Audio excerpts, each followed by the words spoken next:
আপোনালোকক ক'ব খোজো 25 নৱেম্বৰ অসম বিধানসভাত আমি আইন উত্থাপন কৰিম, যি আইনৰ দ্বাৰা চাহ বাগিচাৰ মালিকৰ পৰা লাইনৰ মাটি আমি কাঢ়ি আনি চাহ বাগিচাৰ শ্ৰমিকক আমি দিয়াৰ বাবে সিদ্ধান্ত গ্ৰহণ কৰিম। এই বছৰৰ পৰা আমি চাহ বাগিচাৰ যুৱক যুৱতীৰ কাৰণে ACS APSকে ধৰি ফাৰ্ষ্ট আৰু ছেকেণ্ড কেটেগৰীৰ চাকৰিটো আমি 3% ৰিজাৰ্ভেশ্যন দিয়াৰ আমি কাম কৰিম।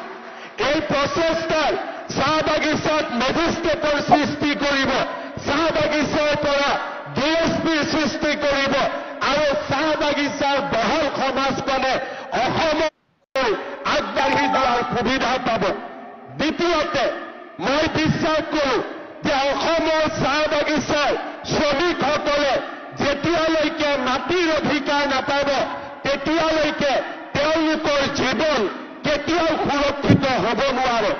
আজিৰ পৰা 3 বছৰ আগতে অসম বিধানসভাত মই স্পষ্টভাৱে ঘোষণা কৰিছিলোঁ যে মই অসমৰ মুখ্যমন্ত্ৰী থকা সময়তে চাহ বাগিচাৰ মালিকৰ পৰা বাগিচাৰ লাইনৰ মাটি কাঢ়ি আনি শ্ৰমিকসকলক দিয়াৰ মই ব্যৱস্থা হাতত ল'ম।